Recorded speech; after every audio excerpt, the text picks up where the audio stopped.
Authentic art from Under the Kitchen is back. Randy Engel and Under the Kitchen, a longtime supporter of this show, and of course, your favorite Hawkeyes, past and present, is back with a number of signed and unsigned prints available. From Reese Vanderzee to Ava Hayden, Bennett Sturts and Mark Gronowski, DJ Vanami, and former wrestlers Spencer Lee, Angelo Ferrari, Stephen Buchanan. Just go over to underthekitchen.square.site to browse the selection. Again, that's underthekitchen.square.site. Or you can visit the Facebook page, search Under the Kitchen on Facebook. Thank you to Under the Kitchen in Mitchellville. We are always pleased to be supported by great people and great companies. Under the Kitchen down in Mitchellville. That's Randy Engel and his authentic Hawkeye artwork. I'm Corey Bratta. We are back, sort of. It's July 30th. Feels like Big Ten football is upon us, and it wouldn't be Big Ten football around these parts without welcoming in not our guest of honor, but our co-host of honor, Don Patterson. Coach Don Patterson is with us. Don, always good to see you, sir. Good to see you too, Corey. Does it feel to you like we're back, or does it, I mean, like for coaches, I know you never stop, and you're a retired coach. You do a lot of stuff behind the scenes still to help this program. But from your perspective as an Iowa fan, does it feel like Big Ten football's back once media days hits, or is it you got to get into camp a while? Well, I felt that football was back several weeks ago, because then I got really serious about finishing the report on last season. So that's all fresh in my mind. It's ready to be passed off to the coaches now. And a little bit of it I can talk about tonight.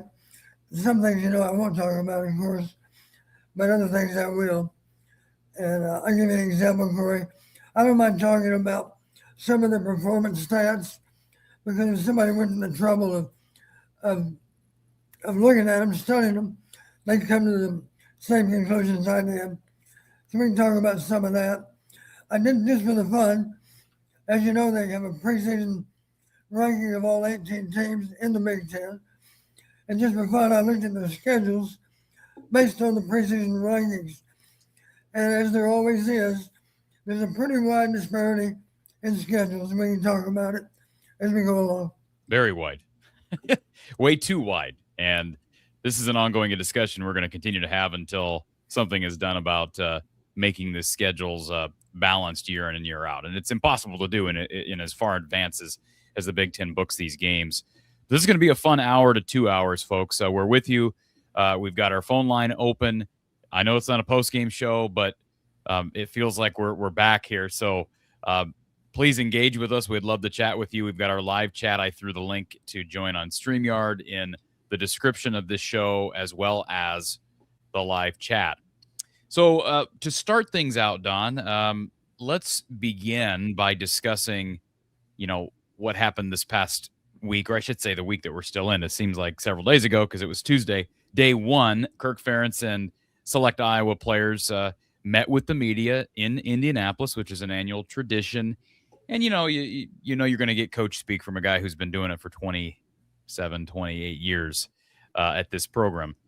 So you can maybe help us read between the lines of some of this, Don. But I guess overall, my takeaways, we can run through some specifics from media day and Kirk Ferentz's availability. I tried to listen to every little bit of availability that he gave to the press.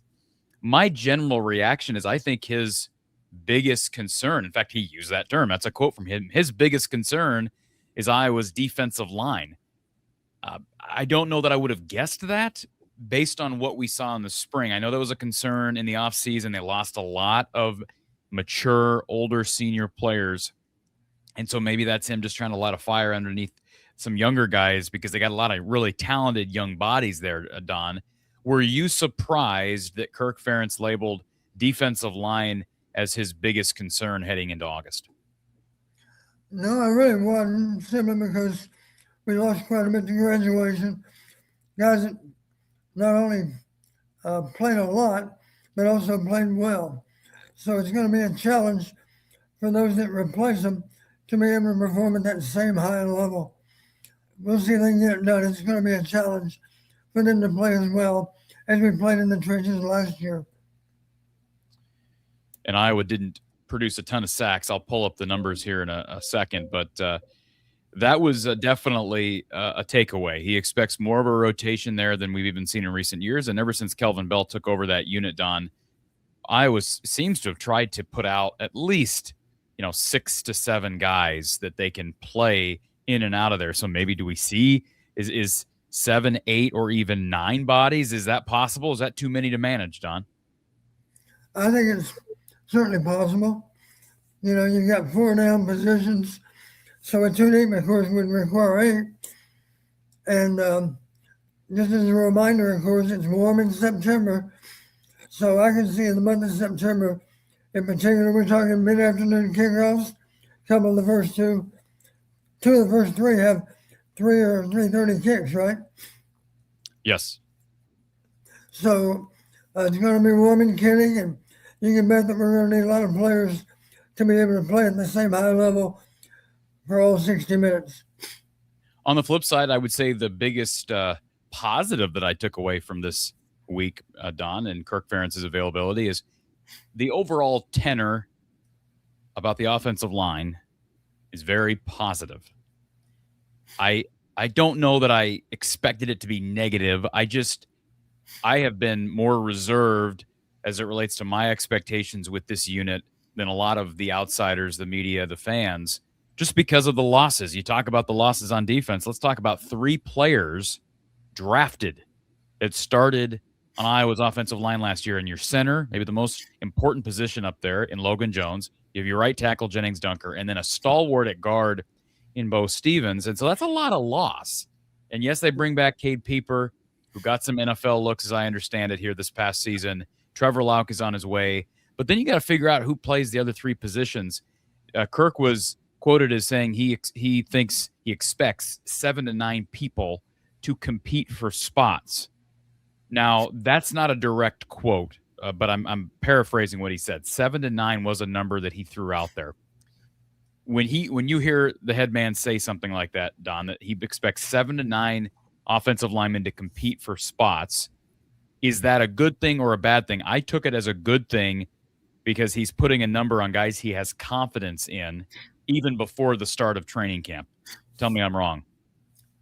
No, you're right. You're absolutely right. You've heard me say before, Corey, you have to have 8 guys, minimum of 8, that can play winning football. And that gives you a backup center, a swing guard, and a swing tackle. And with a little bit of luck, we'll be at 8 when game 4 rolls around. As you know, we got the 3-9 conference first, and then we go to Michigan. So we got to be ready to go in game 4, that's for sure. I have a lot of faith in George Barnett. He's an outstanding coach. And let's not forget, here's a guy helping him that's pretty good also. His name's Kirk Ferentz. So we got 2 outstanding line coaches. And I think our guys are highly motivated. I like the way George deals with them. You heard me say before, Corey, you got to build them up. You can't tear them down. And George understands that. And he's a good motivator. And the players enjoy playing for him. So they don't want to disappoint the old coach either.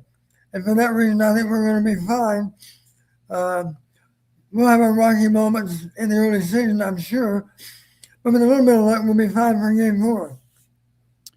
So if you had to pick, if I had to pick 9 right now, Don, certainly Pieper and Lauker at the top of the list.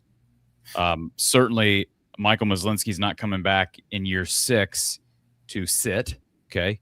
Now, the only disadvantage with Michael, Don, he's been hurt a lot through his career. He's getting a super senior season back right before that 5-game thing came into play. So he is getting a 6th year.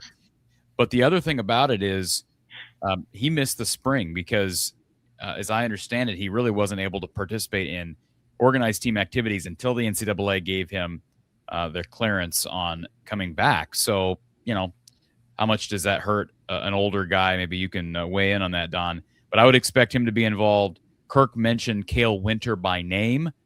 He doesn't know if Cade Pieper will end up playing center. He brought up Cale Winter's name, so maybe Winter works in at center. I thought Myslinski would maybe work in at center. Kirk did not mention Michael, so maybe he sees him more as a guard. So what are we up to, like 5? And then throw in a couple other guys, probably Jack Doetzler, who's older now. And after that, I'm not totally sure. Lucas Allgaier is a legacy kid who broke into the 2 deeps as I believe, a true freshman last year, right? Yeah. So, and then maybe there's some opportunity after that. But that tells me, if we're getting down to guys like Lucas Allgaier, that Kirk likes the early development we're seeing from Barnett's group and the young players. I agree. I think we're going to be okay. And I say it for this reason, Corey. Game 1 and game 3 in particular, we'll have a chance to play a lot of guys. And if I'm not mistaken, those are the mid-afternoon kicks, right? Northern Illinois and Northern Iowa. Correct. And then Iowa State's at night, as I recall. Well, why do you keep, just for clarity's sake, why do you keep referring to those, for people that maybe missed that, why do you keep referring to the importance of that being an afternoon kick against Northern Illinois and Northern Iowa? Well, it's going to be warm from start to finish.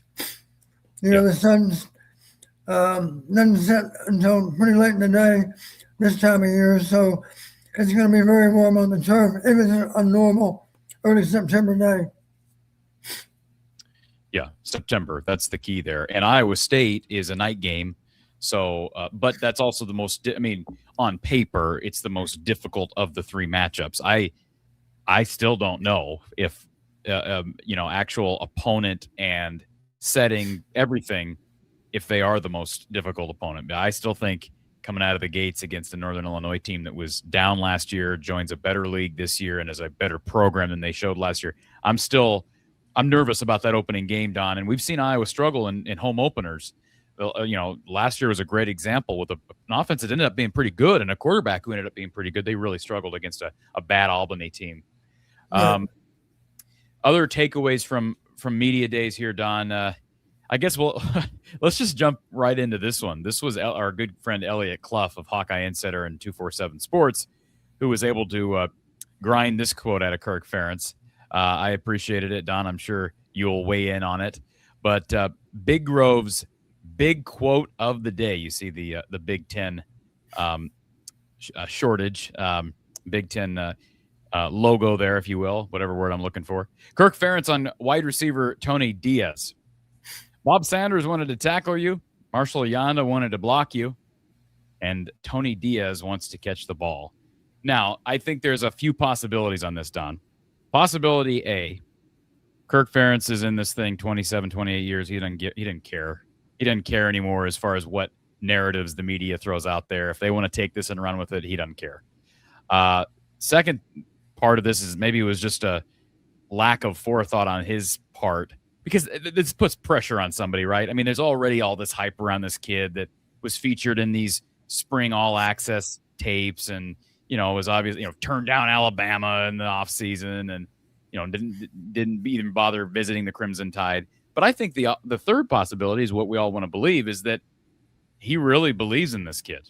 I mean, I don't know that I just don't know why you'd make a statement like that if you didn't believe highly in what Tony Diaz is going to give you this year in a Hawkeye uniform, Don. What was your reaction when you heard that quote out of Kirk Ferentz?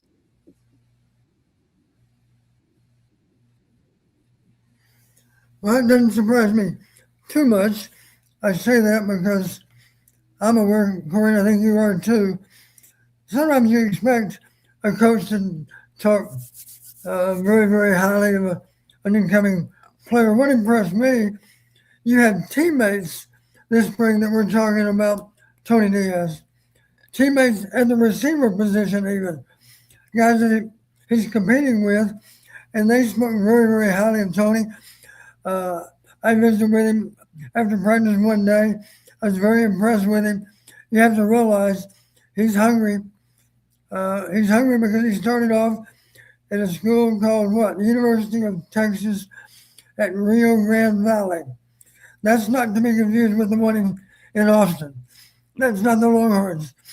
I don't know what their mascot is, but I'm pretty sure it's not the Longhorns.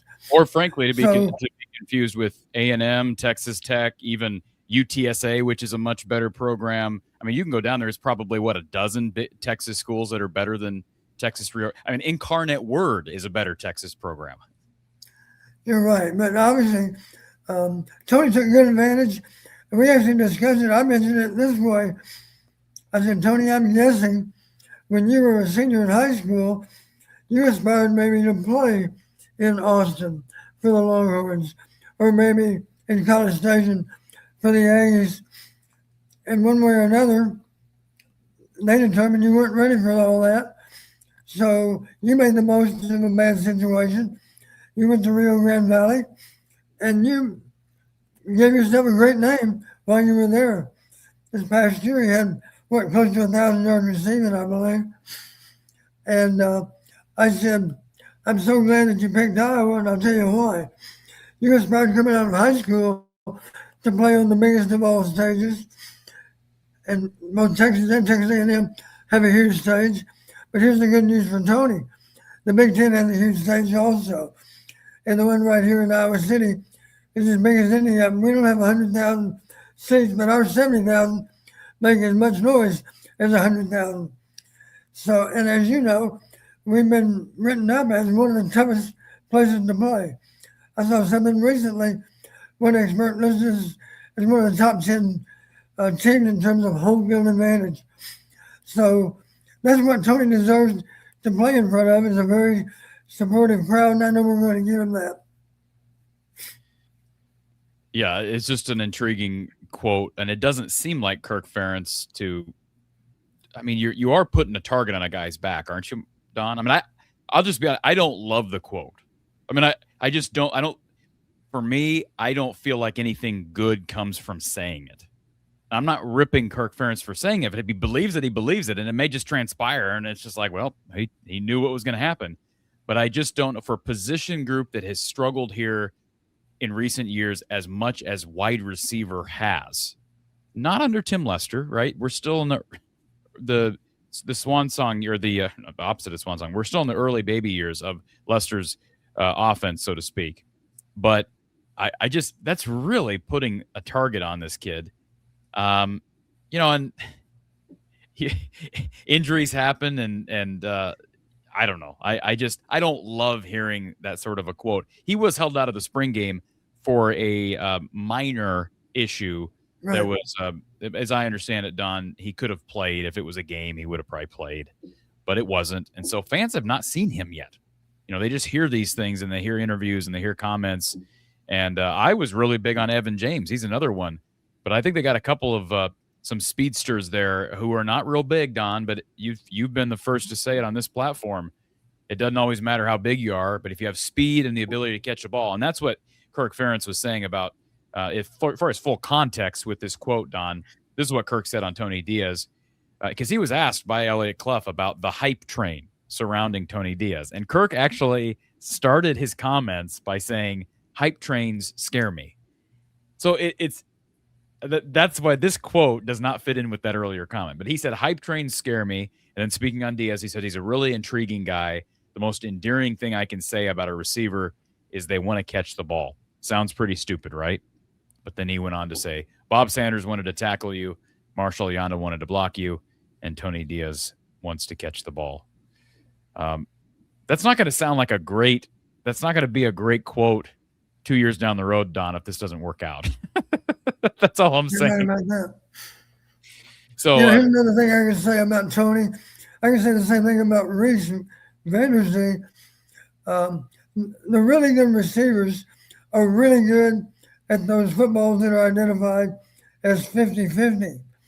Because for Reese, and hopefully for Tony, it's not 50-50. Our guy's more likely to get it than their guy. That's good news, because Iowa hasn't had many of those types of guys. And here's a guy who appears to have very good speed, Don, and a reckless abandonment as it relates to going and getting the ball. Right. So, if he's a crisp route runner and he's picking up on things quickly, which it sounds like he is, yeah, I mean, there's going to be a hype train there. And, yeah, it shall be interesting to see how that plays out. Kirk also stated this Tuesday he expects ups and downs with his specialists, his experience with special teams groups, especially when there's as much attrition as Iowa has experienced, not just with their special teams coordinator leaving for another job, but losing your all-time kicker, one of your all-time kickers in Drew Stevens, losing a really solid punter in Reese Dakin, losing what Kirk believes to be the best returner that he's ever seen in Caden Weegan. That is a lot of loss, Don. And, long snapper's another one. He sounds like he has confidence in the core. He made that comment. So I'm assuming he means, the special teams linemen, the gunners, those guys. I think he's probably going to be fine at holder. I would assume they'll stick with punters holding for place kicking purposes. But he seems reserved, but he also thinks that I didn't hear a negative tenor in his voice. I just think it sounds like it's going to take some time. Yeah.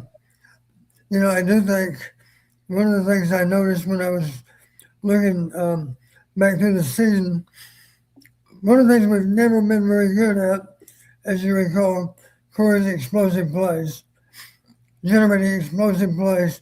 In that regard, we're still a work in progress. Let me give you an example. Explosive plays are any plays that produce 20 yards or more on that one snap. 20 yards or more. Offensively, we were tied for 15th in the conference out of 18 teams. We didn't make very many, obviously. We made a little over 3 per game. 9 games, we had 28 explosive plays.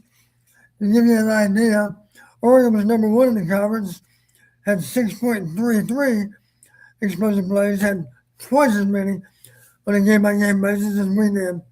To give you an example of the differential between 1st and 15th. Now, the good news, our defense, once again, didn't allow very many explosive plays. They finished tied for sixth, which is a little bit low for them, I'll admit. They allowed 29 in 9 games for an average of 3.33. Number one team in the conference, Ohio State, to give you an idea of how good they were, 2.20. 22 explosive plays in 10 games, not 9. So gives you an idea. We were good on defense, not quite as good as we've been the last couple of years, as I recall. Still above average. The good news about our defense last year, we were typically fourth, fifth, or sixth, depending on what category you pick. So we were clearly the top third of all defenses in the Big Ten.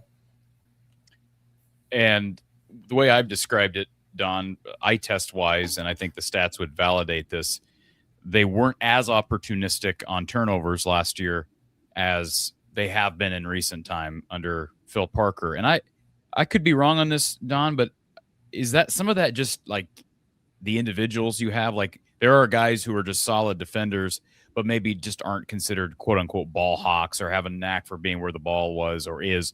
I'll give you a couple examples, Don, and I don't even have to do this because you know Cooper DeJean, perfect example, turnover guy, right? I mean, he's a great player, but he's also a great turnover creator. Jack Campbell was a really good turnover guy. All right, played a different position, was a really good turnover guy. Xavier Wampa. I would say Xavier Wampa was somewhat below Iowa average as it relates to creating turnovers. Good player at Iowa, but didn't create a ton of turnovers. I think Zach Lutmer is maybe above average in creating turnovers. The reason I bring all this up is I think they have an opportunity, even though they lost some older guys, some of the guys they lost weren't necessarily proven to be high turnover guys.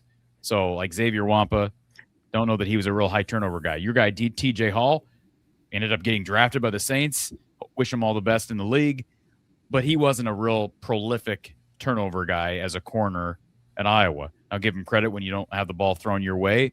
You're going to have less opportunities at interception. So give him credit, especially his final year. But the guys that they're returning, I think maybe have a higher ceiling as it relates to creating turnovers. Zach Lutmer is certainly at the top of that list. The jury is very much out on corner and safety. They're different bodies, especially the guys at safety. They're coming in from schools like Villanova and Robert Morris and go down the line. James Madison. Same thing with linebacker. We don't know what to expect out of Cam Buffington, assuming he starts, or a Derek Weisskopf. Bryce Hawthorne made a really good play on the ball last year. Maybe he can be a turnover guy up front. And Jose Epinesa has that in his blood. AJ Epinesa was a phenomenal turnover guy with strip sacks, etc. So maybe his little brother Jose can follow in his footsteps, Don. But do you get my drift? And is there any validity to what I'm saying? Yeah, you find this interesting, Corey, talking about turnovers. This past year, a turnover margin in the Big Ten, we finished fourth out of 18 teams. That's pretty high. The thing that's surprising to me, let's talk about who finished number one. This won't surprise you. They played 10 games in the regular season. 9 regular seasons plus the championship game. Talking, of course, about Indiana or Ohio State. Which one? I'm talking about Indiana. Indiana in 10 games, Big Ten play, plus the championship game, 9 regular season, 1 championship game, 10 games, 20 turnovers. And in the meantime, they turned it over 7 times. So Indiana is plus 13 on turnovers in 10 games. Far and away the best in the conference. I think second place was maybe plus 6, plus 7, something like that. So it worked for Indiana. They did a great job of forcing turnovers.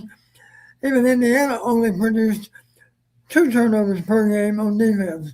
They gained 20 over 10 games. One thing I noticed, I think in conference as a whole, they've emphasized not beating yourself. For that reason, it's hard to get turnovers right now in the Big Ten. Indiana was able to do it. Nobody else very good. We forced 13 in our 9 games, and 13 was tied for fourth. So most people were below us, not above us, in turnovers gained. turnovers lost, we turned it over 10 times, so we were only +3, and yet +3 was in fourth place. So it gives you an idea. Just to give you an idea of how good you might be, how about the team that did the best job of protecting the ball? You wouldn't be able to guess them in a million years because it's one of those teams that was not near the top. Minnesota turned the ball over a total of 4 times in 9 games. So the problem for Minnesota, they didn't generate a lot of turnovers, but at least they protected the ball with their offense. So we have room for improvement there, no doubt about it. And I know Phil and I have had these discussions. We were always up there with the best in terms of interceptions, but the lost art is forcing fumbles. And you Don, I lost your audio. I'm not sure if I'm the only one that lost it or if everybody else lost it as well. So let's see if we can get some response in our live chat. I just lost you totally there. So we'll see if it was you or if it was me. But I'm assuming you can hear me okay. Yes. Okay. Everybody else hears you, so apparently it's me. So I'll tee one up for you, Don, and then I'll relaunch the page here and see if I can get this corrected as far as audio is concerned. So I'll tee this one up for you. Lester was not quoted, but he was described by Kirk as it relates to the quarterback battle, which is what everybody's going to have their eyes on this August. He was asked, who is going to have the ultimate say here? And it's a head coach, but how much of Tim Lester's perspective, the other staff members, how much of their input do you really take into account? They have an assistant quarterbacks coach on staff now as well. And Kirk, of course, said that Lester is going to have a big, big role in deciding who starts, especially week 1. You would expect him to say nothing else. I mean, can you imagine him saying, no, I'm going to make that decision. It's not going to be Tim. He would be foolish to do that. So he's not going to do that. But realistically, Don, how much of a say do you believe Kirk will have versus Tim Lester in who starts week 1 and if this battle continues into weeks 1, 2, or 3? Well, I would expect that I know Kirk has a lot of faith in Tim's judgment. So in that regard, I'd like to believe that Tim's opinion would count for a lot. I don't doubt that it will. With just a little bit of luck, he and Kirk will be in agreement as to who should get the most snaps. But here's how I honestly feel, Corey. It wouldn't bother me if they both played significant snaps in the preseason in those 3 games. I'll take you back to 1987. I know you're aware of this. Can you hear me? Yep, I got you now. Okay. 1987, we go to play in the Kickoff Classic. Remember that? Absolutely. Against Tennessee. That day, everybody was upset with Coach Fry because Coach said, we're going to play 3 quarterbacks. We're going to find out who's best. We're going to give all 3 of them a chance. Well, it took a while, but we figured it out. Now, I'm still not sure. My recall is that after about 3 games, Coach Snyder had figured out the best of the 3 is the guy that actually started as the 3rd quarterback to take the field against Tennessee. His name was Chuck Hartley. Oh, by the way, he was first team All Big Ten in both his junior and senior year. So I think we had good quarterback play at that time. As well as Mark played, Mark wasn't first or second team All Big Ten. Mark certainly played well, especially over the last half of the season. But my point is, Chuck Hartley played at a high level, and yet we weren't even sure he was going to be starting for us until maybe early October. I know that Dan McGuire and Tom Mahoski played in those early games. Coach Snyder simply wanted to put them under the gun in competitive situations and see who did better. And over time, it became more and more obvious we need to go with Chuck. And you might recall, Corey, or heard about it at least, you were young at the time, but Dan McGuire was a huge recruit. He had a brother by the name of Mark McGuire. You were aware of him. I don't know how many home runs he hit, but more than just about anybody else ever. And Dan had a strong arm, but he wasn't as smart as Chuck Hartley. Chuck Hartley had him beaten between the between the ears, and that's important. If you're going to be a really top-notch quarterback, you have to be able to process really well. Chuck Hurley had an advantage over Dan in that regard. He ended up as the better player. Now, by the way, that year we finished 10-3, as I recall. We went on to have a good season, and Chuck Hurley had more to do with it than either one of the other two quarterbacks. I'm guessing by game 4, we'll know. It will not bother me personally, Corey, if we're trying to figure out in games 1, 2, or 3. I'd like to know, let me back up. I'd like to know after 2 games, here's our guy we're going to go with. Game 3, hopefully that can be a dress rehearsal for one quarterback more so than the other for going on the road and playing in the big house that next weekend. Do you blame me, though, Don, when I say, and I stand by this until I'm proven otherwise, I'm all for what you're talking about. I hope that this battle will continue as long as it needs to continue. If it's obvious by the start of game week, then make it, I don't know, you do need to make the media know this, but make it known that he's your guy. But my big thing is I just have not seen that out of Kirk. He's brought up 2008 a couple of times, and I haven't had the chance to go back and like rewind on Stanzi versus Christensen. But if I recall, somebody can correct me in the chat, I was pretty young in 2008, and I remember watching that season, and Christensen was just struggling, and he got pulled for Stanzi, very similar to what we saw at times with Jake Rudock in 2014 and C.J. Beathard, although some of that might have been injury-related as well. My point in bringing that up is I don't recall a time in the last 20 years where Kirk has allowed a true battle to continue, extend through fall camp and into the season. Although I think it's viable, it's a legitimate option. I have no doubt Tim Lester would be all game for it. We've seen other big-time head coaches, Jim Harbaugh, Nick Saban, they've done that. I just, until I see Kirk do that, or Kirk's a team led by Kirk be willing to do that, I have my reservations. I still believe there will be a starter named. I hope that's not true if it needs to continue, but I believe Kirk is going to be most comfortable if he can get a starter name by game week. Well, one thing we can do, we can make practices a little more competitive at certain times in the practice. I'm not talking about hitting the quarterback. We're not going to do that.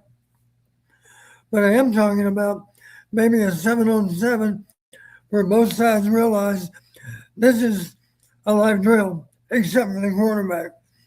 In other words, receivers are running routes at game speed. Defenders are defending at game speed. And to make it really worthwhile, you heard me say it before, Corey, equal reps against equal opposition. In an ideal world, it would be our ones versus our ones on defense. And now make sure the quarterbacks get equal snaps against our best defenders. Now you're getting a better idea of who really has the edge. With a little bit of luck, we might do that. I'm hoping that we'll do that before the regular season gets started. Is it understandable, though, to you that I would question whether Kirk's comfortable extending a battle into the season? I mean, sure. Does my reasoning make sense to you? And the only issue I have with that, neither one of our guys have played much at all when the game's in doubt. Yeah. I know you remember the Indiana game. Yeah, that didn't go very well for Hank. It did not. I even said at the time, I think I said this on the air, Corey, a guy sitting nearby to me, he said, give me a good play for us right now, Coach, before the drive started. You might recall we intercepted a pass now. Is that right? Yeah. That was the interception one that set up the field position. And then Hank had to go in the game. And I had said, I'd like to see us come back. I think we run one screen pass. I said, here's a good safe call, screen pass. That's exactly what Tim called on third down. 3rd and 5 or 6, I think. It was a good call. Ideal call. It was a good call. Yeah, he threw the ball across his body. Inaccurate throw because his feet weren't lined up where they should be to make that throw. Threw it inaccurately, ball fell incomplete. Tim even said, after the game, that play would have been a touchdown. I won't go that far, but I guarantee you this, at least it would have been a first down. And the game would then be able to wind down to no more time on the clock. And at worst, we're looking at a shorter field goal attempt than the one we missed. And it would be the last play in regulation. So that's how close we were, having a field goal at least 10 or 15 yards shorter, not likely to be missed by a guy named Drew Stevens. We'd have probably beaten them in regulation if we could have hit the screen pass. So in that moment, of course, Hank failed the test. And of course, he really hadn't many opportunities to prove that he's good under the gun either. Speaking on quarterback, Kirk, these are some direct quotes from Iowa's head man. Kirk said, and I quote, "Right now, we don't have the answer." He also said, and I quote, "Hopefully sometime in August, maybe that will become apparent." Here's another quote, "Maybe in season. We can't really rule out any possibilities." So he's not dismissing the idea of this continuing into fall. And I see this comment from Nick. Apparently Nick feels like I'm being a major bummer because I'm not jumping on the Tony Diaz train and the play both quarterbacks into the season train. I don't know. I apologize, Nick. I'm trying to be a realist. And I'm an evidence guy. I need to see something before I totally buy into it as it relates to especially Iowa football, because the history is more extensive than any other program in the country, with the longest tenured head coach in the country. All right, folks, our phone line is open, 515-635-1601, 515-635-1601. If you have a question for Kirk or myself, for Don or myself, we will be happy to address your question. I saw this comment in the chat that I wanted to address. Bob says, "Time for an easy Eddie.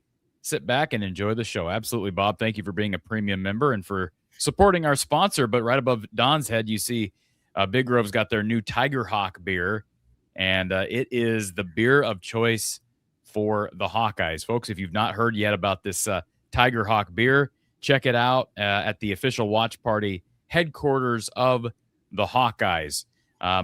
It's a great game day beer. It's a great everyday beer. It's just like that Easy Eddie. Easy drink, 4.2 ABV. It's clean, balanced, built for every occasion.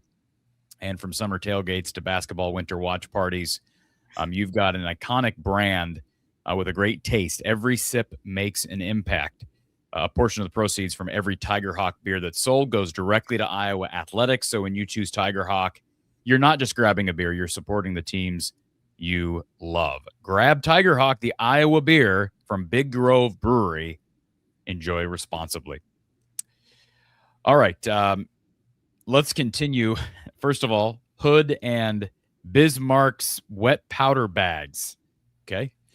Who's our QB? We still got Vanderzee. Well, we just addressed quarterback. I have not changed my opinion on who wins this race, Don. I still think it'll be Hank Brown for many of the reasons I just outlined. Comfortability for the head man, Kirk Ferentz. What would be hilarious is if I'm totally wrong on this and they battle it out through the first three games and Hecklinski ends up winning the battle. That would be the best, most opposite of what I expect, because I think it'll be settled by game week and it'll be Hank Brown. James wants to know who we think our top 8 linemen are. I don't know if James is talking offense or defense. So James, please clarify that in the chat if you could. I know Kirk said 7 to 9 people expected to compete for spots on the offensive line, but we also talked about a deep rotation on the defensive line. And this is a good one for you, Don. Tom Moore joined the staff during this past offseason, and the dude just lives and breathes football, as you do, but he's been coaching into his 80s in the NFL, and he's coached some legends like Tom Brady is a big example, but he's been anywhere and everywhere, and this might be his last job. We'll see, but he's currently helping Kirk Ferentz and this staff. Your initial reaction when you heard that Iowa had hired a guy in his 80s that has been everywhere to assist the offense? Not a mistake. Didn't he spend some time with a guy named Manning also? Yes, Peyton Manning as well. I shouldn't miss Mr. Omaha. Yeah. Um, I don't know Tom very well. I did have a conversation with him during spring ball. And of course, he is a former Hawk, right? Yes. Um, so he loves Iowa. Played for Evie, as I recall. I believe that's right, isn't it? What Played years for. was he here? Evashevsky, I think. Yeah, well, I'm he was pretty here. sure. He was here in the 50s, Don. Yeah. I can I, forget those. I only laugh because it's insane to talk about a guy who's coaching at Iowa and he was playing here in the 50s. It's just insane. But go ahead, Don. Sorry. Well, I'm glad to see Tom here because I know he knew anything he could to help Iowa. And I'm glad to know a lot of people are surprised maybe if they hear me talk, they might think that I've lost a step. Well, I have difficulty talking, Corey, but I promise you this, my mind is as good as it ever was. Hey, And brother, real quick, can we address this? Because this is the start of the year, and I'm sure people are going to bring up, I can't understand Don. Why do I?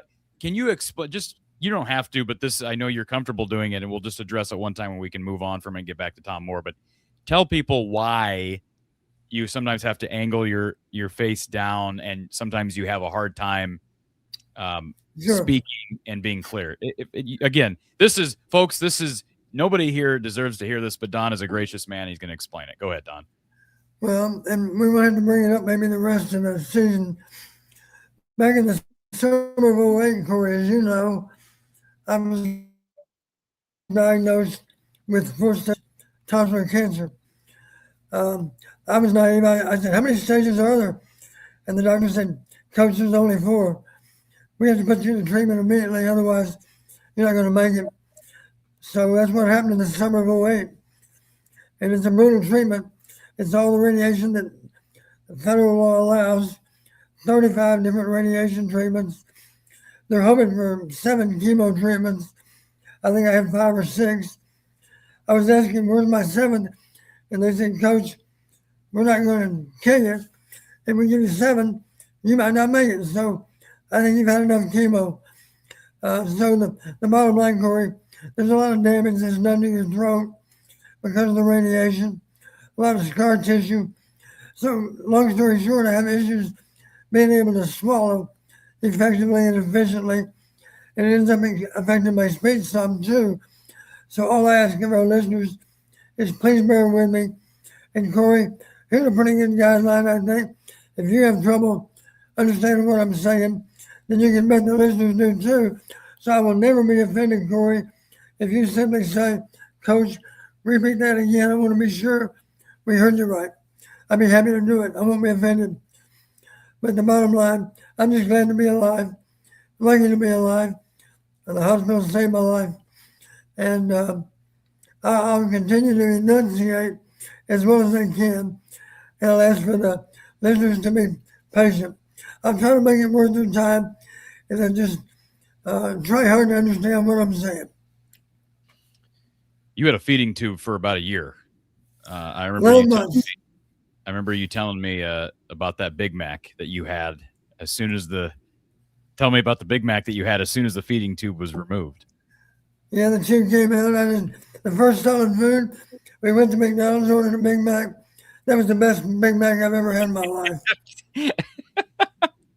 Oh, I love that story. But no, we're happy you're here, Don, and you're a joy to have. So we appreciate you being gracious enough to share that with us. So back to Tom Moore. I mean, I know we kind of segued there for a second, but the age is not a concern to you. I mean, he's not probably pulling a heavy enough load that you're too reliant on a guy in his mid 80s. Upper 80s. He's 87. Upper 80s. Yeah, I don't think he's working 18 hours a day, but he doesn't have to. He's going to be able to sit in on the meetings, and I'm sure his opinion is going to be solicited a lot. And even if it's not, knowing Tom a little bit like I do, he won't hesitate to voice his opinion. And that's exactly why Kirk has him here, is so he can get his input. That man has forgotten most football than most coaches will ever know. And I'm not saying he's forgotten much. It's just that he's got a wealth of knowledge, and I know the players have already benefited from it too, because he's out there, he's accessible to the players, and who wouldn't want to talk to Tom Moore if they're interested in maxing out on their football ability? So Kirk's using him as a valuable resource, and he's going to do everything he can to help the players and the coaches. That much I'm sure of. Yeah, this is one of the more stacked and just fascinating resumes when you just look at it from start to finish that I've ever seen, Don, from any coach.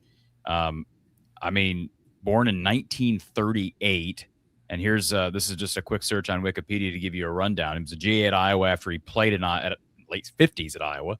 He was a GA at Iowa, then he coached running backs at Dayton for a few years. Offensive coordinator in the 60s at Wake Forest.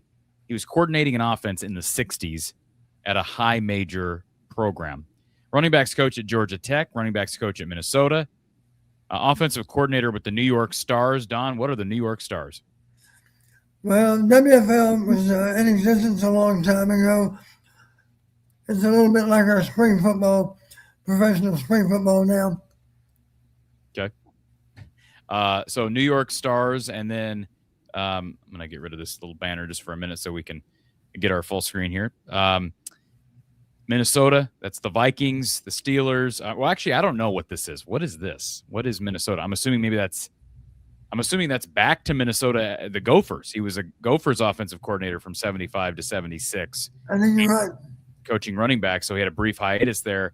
Then he went back to the Gophers. Then he was with the Steelers from 77 to 89. He coached receivers. He coached the offense as a whole. He coordinated the offense. Then he was the assistant head coach with the Vikings, offensive coordinator with the Lions, running backs coach with the Saints. And then you talk about that stint with Peyton Manning. He was offensive coordinator for over a decade with the Colts, senior offensive coordinator in 09, senior offensive assistant and offensive consultant in 10, offensive consultant with the Jets in 11, offensive consultant with the Titans in 12, assistant head coach and offensive consultant with the Cardinals from 13 to 17, offensive consultant with the Bucks from 19 to 25, and now as a senior consultant and offensive advisor for the Hawkeyes. He's a four-time Super Bowl champion and a national champion. Yes, 1958 Iowa Hawkeyes. So, man, there's a lot there, Don, but I mean, obviously you get tons of respect for Tom Moore, and who wouldn't, but what do you believe somebody with his resume, his knowledge, but also taking into account his age, his energy level, which we can't maybe personally speak to, what can fans expect to observe this fall that could be influenced by Tom Moore? Where do you think he'll help this team the most? Well, I have no idea where he might be on game day. It would make the most sense, excuse me, the most sense in my mind for maybe Tom to be upstairs, and obviously Tim's upstairs now. That would be a really good twosome to have in the press box. I don't know where Tom will be on game day. Really none of my business. I would just be a little bit nervous if he's on the sideline because, as you know, Corey, sideline's a dangerous place. Right. I'm 75 years old, and I'm not sure I'd be very suited to be on the sideline either. So we'd like to keep Tom healthy, so maybe the safe place would be upstairs. Regardless, he's going to be on the headset, and he's going to be offering his opinion when it's solicited. And don't be surprised if during the course of the game, Kirk doesn't inquire as to what Coach Moore thinks, because he's a wise man and a valuable resource to all of our offensive staff. And you got to speak with him. He's not as mean as he looks. Sometimes he's got that look on his face in his pictures, his bio. It just looks like maybe he's there's a picture of Tom Moore with the Bucks. Based on everything I've heard, we'll get a chance to talk with Tom hopefully at Media Day coming up here in a few weeks. But it sounds like he's really just a genuine human being as well. Well, looking at the picture, your observation might be, I know one thing, I wouldn't want to make him mad. Well, I But think my guess is the I've players. seen him. I've seen him smile. He has a sense of humor also. Yeah. Uh, but when it comes to football, he's very, very serious about what he does. Yeah. And I think with a guy like that, Don, that you just naturally have respect for because of what he's done and how old he is, there is a healthy fear there too, right? Like you don't want to upset him. You don't want to make your head coach unhappy because you love your head coach. And yes, there might be discipline, but it's a healthy fear, I think, as well. Let's jump to our phone line. We've got James here joining us on the phone line. James, welcome. Right, I got a question, and I guarantee the question, right? But with the new 5x5 rule or 5 for 5 rule, we don't really have red shirts no more. Do Uh-huh. you think that really changes anything or not? Like with how they kind of progress the freshmen. Like, do they? Obviously, you could play them 4 games and they still redshirt, right? But does it progress them of like you're not afraid to play them more than 4 now because you don't have to worry about that Yeah, I mean that's a really I think that's the biggest takeaway, Don, for extra year? football is it just takes away the need to limit Yeah, players to 4 if they have a chance to play their first year. Right. It's especially beneficial to the first year player because now you don't have to worry about that threshold of 4. If you have an opportunity to play him in all 11 games, all 12 games, I should say, regular season, then you have a chance to do it. It's not going to matter whether you play him in 4 games or 6. All right, none of that matters. So you don't have that restriction of 4 games. Yeah, at the same time, I mean, James, you've heard me talk about it. I think the rule is less impactful for football than it is for some of the other sports like basketball. yeah, Basketball. And in Iowa, not just being we're talking about football, which is a very, very physical sport, requires a much different body than most of these yeah, kids have when they come out of high school. But Iowa's also the epitome of development. for And as sure. long as Kirk is there, that's not changing. So that's why I think it's even less impactful because most guys aren't going to play right away anyways. Yeah, for sure. But I've also seen sometimes where some guys like have played special teams a little bit, right? Like Yeah. there's been some freshmen that have played special teams. I feel like that might help them as like you're playing gunner your first year, but now you're getting more years to play gunner instead of just having to kind of cap you out, right? You can keep playing I'll whatever tell you you need where in that aspect of things. But I don't. Here's what I'll say about this, Don. Like I like the uniformity. I think we needed to come to some sort of a uniform, simplistic way of defining eligibility now. Okay. But at the same time, I think there's a possibility, not that it really matters. I mean, it does, but it doesn't. I think there's a possibility that the rule is more, I won't say more negative, but the fact that you're not going to have guys like Michael Myslinski coming back for a 6th year anymore, James. yeah, You can't petition. A guy could be injury plagued for 3 years, and you're just not going to get him back. There's no route to get him back anymore. So, I mean, how much does that outweigh the few games that a true freshman could play here or there that if that yeah. happens? But there's also no guarantee that you just keep getting hurt in your career and don't play at all, right? Like so, And I'm like just saying, I yeah, just would be curious to see where Iowa specifically is impacted the most. You could tally it up, right? Like, oh, this guy didn't get a 6th year, but yeah. this guy got to play his true freshman year 5 games or 6 games. I think there's a chance it's actually more to Iowa's detriment, but at the same time, I really don't think it matters. As a whole, the NCAA had to shore up that issue. Yeah, for sure. I just think it's interesting because I have seen, like I said, some freshmen play special teams, right? And I feel like with where special teams is at with the new coach and everything, it could be a little bit more beneficial on that aspect of things, like special teams aspect of you get more years of learning, right? And you might not play your first 2 years, right? But that first year you got so many reps at special teams that your second year you're gonna already know what's going to happen when you feel have to play special teams your second year, if that makes sense, right? Where it's like you don't really get capped out, you can keep just going with that, if that makes sense. That was more what I was thinking of as not as much of like, because we don't play a lot of freshmen overall, right? Like we don't play a lot of, well, I guess first years now. We don't play a lot of first years overall, right? But it still could be beneficial, but it also hurts, like you said. But the question, one more question too, is like, I was more talking about the offensive line when I was talking about the 8, but you already answered that question. I was more talking about the defensive line because I thought you were talking about the defensive line earlier when you were saying the 8 or 9. But then you went to offensive line, and I was fine with that too. I just want to know, like, how many at each position do you see? Like, how many D ends do you think play? How many D tackles do you think play? If that makes sense, right? Like, how deep do they go? Like, if they go 8 deep, do they go 5 and do they go 4 and 4? Do they go 5 and 3? You get what I'm saying? Like that aspect of things, if that makes sense. Yeah, I mean, this is supposed to be a fall camp preview show, Don, so it's probably fitting that we talk a little bit more about battles specifically. Iowa typically, what the kind of the motto they have for their defensive line is they don't recruit D tackles, they recruit D linemen, So now there are guys that certainly are going to fit more of the mold size wise. That's certainly a possibility, but I mean, you look at their top probably 4, James. You're almost definitely going to have Bryce Hawthorne as a starter, and then probably a Yosei is somewhere in the top 8. I think he has to be. If he's not, then I'd be very surprised. Will Hubert, Luke Gaffney, their experience. I'd put Kenneth Merriweather in there too. Probably is. Merriweather's probably going to be in that top 5 as well. But I can understand as I'm looking here. I'm like, well. Yeah. I can understand why Kirk's a little bit reserved. There's a lot of unknown commodities in there. I mean, to look at that group and say that Bryce Hawthorne is the stalwart or the veteran. I mean, he may have a phenomenal year, but he just played here and there last year. I mean, he had a couple of good moments, but he maybe didn't quite hit the expectations I had for him preseason coming over with Gronowski from South Dakota State. So, Don, I mean, any further input on that defensive line?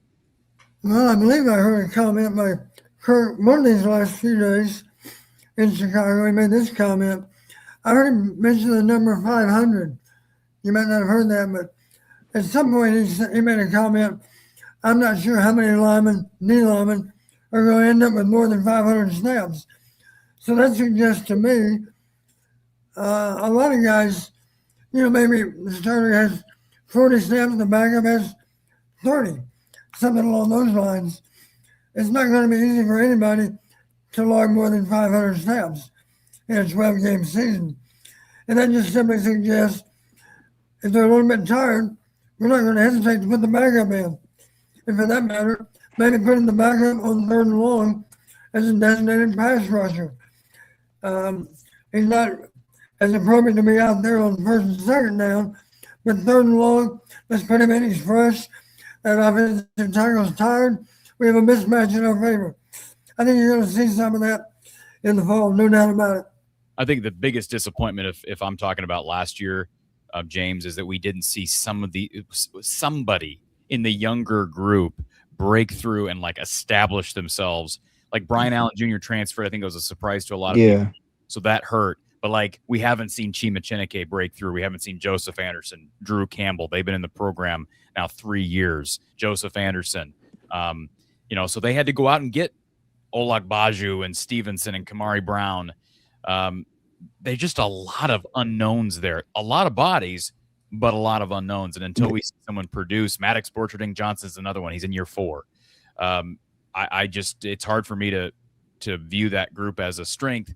Although in the spring game, I thought the D-line looked pretty good. They got good pressure on the quarterback. But I think that just happens every year at Iowa. We're also sticking with defensive line. And I love what we had last year coming back, right? But I feel like having all those veterans come back, it took away a lot of the snaps for the younger guys. And it was great to have Llewellyn. It was great to have Graves, right? But having those guys back took away reps where you could maybe got more reps for younger guys because they were just better. You get what I'm saying? So you didn't really have time to play those other guys because had really good defensive linemen, right? And that aspect of things. So that kind of did hurt them a little bit when it comes to actually playing, if that makes sense. Yeah, maybe, but they do go 6 to 8 deep if they can go. I mean, James. They went 6 to 8 deep, but then Brian Allen was also part of that 6 to 8. He's not here no more, right? Okay, so I'm simply saying they didn't lose 8 good defensive linemen. So I don't know. We'd have to go back and count snaps last year, Don, but I don't think they went 8 deep last year on the defensive line. No, it was Llewellyn. Who's the other edge? Herkett. Yeah, they both play, and then Brian Allen was the third one to come in, but he's obviously not here no more. So Jeremiah Pittman is gone as well. Yeah. So there's 4. Bryce Hawthorne would be 5. Who are we missing? I think it's someone I'm excited to watch. That's really all. He reminds me a lot of his older brother, Epinesa. Yeah, for sure. I mean, that's why I say. I mean, I know it's only year 2, but he's a 5-star kid, and he's not going to be able to run away from his last name. So, That's right. I mean, Don, I mean, give us an idea of what the coaches will be looking for during fall camp from a second-year player in Yosei. Well, I think edge rushers do have a chance to play early on because they're not asking. Let's say they're a second-year player, maybe they're not knowledgeable enough to be an every down player. But now when you talk about third and long, you're getting into obvious passing situations, and now that player has a chance to zero in on pass rush. Doesn't have as much regard for having to defend the run, so he has a chance to specialize and become more skilled in a short amount of time as a pass rusher. So I can see Yosei maybe accomplishing all that and then some. James? Yeah, for sure. And I'll get to a couple more points just on the defensive side of things. Sorry, I'm not trying to take up too much time, but I feel like this is the first year where it's like we don't really have that guy, right? Like at defensive line. Like at linebacker, you at least have whatever your feelings are on Jay Montgomery, he's always played snaps where it's like, okay, this guy's always played snaps, right? At corner, Deshaun Lee's played a lot of snaps, right? At safety, Lutmer's played a lot of snaps, right? At D line's the only real spot you don't have that guy that like has played a lot of snaps, right? And that's I think kind of where KF was going with that more is like you don't really have that guy, if that makes I don't know what people feel about Jay Montgomery, but I'm just saying like he's always played and been there, if that makes sense. I agree with you. I mean, I agree with you when you stop and you really look at the people that you have there. I can understand. I mean, even offensive line, you compare the two, even without knowing the maturation of guys like Allgaier, Cale Winter. I mean, those guys have broken through on 2 deeps. Yeah.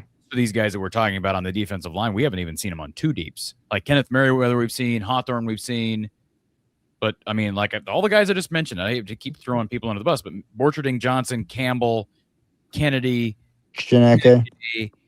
none of those guys have ever really broken through. So, yeah, I mean, it's Kelvin Bell and Jay Neiman, Don. I know you got a lot of respect for both those guys. They got their work cut out for them, and this is the first time I can recall saying that heading into a fall camp that the defensive line kind of is maybe the targeted group. Yeah. Well, the tradition of the program is that sometimes young guys that are unproven come through in a major way. I would expect that'll happen. I'm not sure who it'll be, but I do have a lot of confidence in the character at those positions. It's very important for those players to step up and be accounted for. Yeah, for sure. And it's like I said, it would be interesting to see because we never had to deal with this on defensive line, and you have so many guys you're replacing on the defense, right? And that's kind of gonna be interesting too. But there's a lot of guys I do trust, like Buffington. I've seen Rashad play. You know, we know Jalen Watson what he can do. So like we've seen that a little bit from that. But there's some guys that can step in, but it's just weird because we haven't dealt with so much attrition on the defensive side of the ball. Yeah, no, I agree. And you know, if they can stay healthy, they've got, like I said, plenty of bodies. It's not like they've just missed out on numbers. They have enough numbers, and they've got some people that are like really intriguing, and not just Yosei Epinesa, but I've talked about Emmanuel Olagbaju. The dude looks like something from iRobot, Don. I mean, he's just massive. You and I discussed him after the spring game. It looks like just a massive dude, but he didn't do really anything at North Dakota. So I mean, you know, it doesn't mean he's going to come in here and all of a sudden be a football player. You know, and hey, frankly, they didn't bring in a lot as far as production in the portal. Yeah. And that would maybe be the one, if you're looking at the portal overall, collectively, James, perhaps you'll agree with this. I think they get an A at almost every position that they recruited in the portal at. We're talking safety. Yeah. Talking offensive line. I mean, go down the list. Kicker, they got a really good one from North Dakota State. But defensive line, I mean, they got Bryce Stevenson from Holy Cross. They brought in Kamari Brown from Elon, who's a very undersized. Now, maybe he'll, you know, be big enough to compete, but I think he's got to put on weight. And after that, Old Baju, and they brought in Engel from Northern Illinois. Lance Ingold from Northern Illinois and Oleg Baju. Yeah. That's not a real, like, I think Stevenson's probably the best prospect there. But yeah, I just think that I can understand once I heard Kirk talk about it why he's concerned. For sure, but it definitely be interesting to see, and you see when Tuesday starts. Obviously, I don't know how much you really learn from it. Obviously, they're gonna learn a lot more from it than we are. Obviously, like even like kids camp and stuff. Like a kids day, you don't really get the look of it. Like you can look at it and think what you think, but they obviously know more than we know, right? So they're gonna know a lot more when it comes to that. But than we do. Well, obviously, I mean, K has been doing it for my whole lifetime, or more than my whole lifetime. I'm just gonna stay home on Kids Day. Right. So no, I'm not saying you don't know what you're talking about. I'm saying like in general, when it comes to like guys who play, actually going to play on Saturdays. He knows. Kirk Ferentz knows more about football than me. Yes. Yeah. But no, but it would be interesting to see, and I'm excited for the year. Obviously, the quarterback situation is what it is, and I'm going to trust whoever he goes with, and that's all I can do, is just trust whoever he goes with and see how it turns out. But hopefully we can have a good year, and thank you guys for having the show. Thanks, James. Appreciate you calling in, sir. Always enjoy hearing from you. How about Mark Rogers, the voice of college football? Corey and Don always deliver. We appreciate that, Mark. Mark always delivers on his show as well. So, Donna, did you get a chance to listen to the show with Mark on Tuesday? I did, and I just want Mark to know I appreciate, Mark, you think listening to us is worth your time as well. I know that listening to you is worth our time, and that's why I was listening to you and Corey this week already. And yes, please hit the like button, folks, if you've not already done so. We appreciate Mark reminding everybody of that. Thor wants to thank us for starting at a decent time. I had suggested a different time, and you suggested a slightly earlier time. So Thor, Don is to thank for the 8 p.m. start, not later. Kelvin wants to know what you think when you have seen Hecklinski and Hank Brown compete in practice when you've been there, Don. What do you think of the QBs when the rest of us don't have access? Well, they have a different skill set. I am reminded, let me take you back to a game in Kenny involving Purdue not too many years ago. That's a guy that's now at Louisville, right? Jeff Brom. Remember what Jeff Brom did to us? He played two quarterbacks, and they had different skills. You're right, they played three actually, but two primarily. But the point is, quarterback A had one set of plays. Quarterback B had some different plays. The problem we had, we didn't know what those plays were. And the bottom line, they both effectively played football against us, and they beat us that day too. So that's the one thing on our side. And I understand people don't want to play two when the game's in doubt. We better find out who our starter is long before we get in those situations. But it is conceivable that we can have two quarterbacks play in a midseason game and play both very effectively, with us knowing what their advantages and disadvantages are, and the other team not having nearly as much knowledge as we do. That's an advantage for us. Purdue made us play that day. The backup quarterback had a lot of important plays in the game, and almost all of them worked in Purdue's favor. I do remember that. But you don't notice anything specifically with Hank and Heck in practice that has been abundantly clear to you where one is different than the others? It's been mentioned before, and I can guy. understand why it's mentioned. You've heard the term used for one of those two as gunslinger. Yep. You heard that term used. And there's an element of truth to it, based on what I've seen in practice. And the only thing I would say, you heard me mention already, turnover margin. Incidentally, Corey, I have a prediction model based on last season. You want to guess what the record was in those games? It was a 5-parameter prediction model. If you won more of those 5 than the other team, you want to guess what your record was last fall. How about this? 69 wins, 1 loss. The reason I bring it up, One of those parameters, no surprise to you, one of them is turnover margin. I won't tell you what the others are because you'd be surprised when you do. But the bottom line, our players are going to know and our coaches are going to know and the opponent won't know. I'm confident in saying that. That'll give us a better chance to beat them. We know what's most important to winning. And the other team hadn't figured all that out. I'm confident in saying that. But that's another reason to believe that Kirk will defer to the non-gunslinger. I mean, that's what that tells me. Don, you're only reinforcing my belief that it'll be Hank Brown at the end of August. But if you put a gun to my head, I would say I'd give a slight edge to Hank Brown, if only because we have reason to believe that he might protect the ball a little bit better than Jeremy. Yeah, somebody in the chat said that Hank Brown is Petrus 2.0, and that's who Kirk's going to go with. I think that's probably the fear from a lot of people. He's less mobile than Hank or than Jeremy Hecklinski. And Petrus was the epitome, with all due respect to Spencer, I'm sure he's a great kid. He was the epitome of somebody that, I mean, there were times where he struggled with interceptions, but he would oftentimes be so, I don't know, risk adverse that it was almost maddening. And I think that's what fans are scared of going back to. I don't think that will happen with Tim Lester because, again, that was all part of the Brian Ferentz offense in that time period as well. And speaking of the Brian Ferentz offense, we've got to go to the Brian Ferentz defender apologist.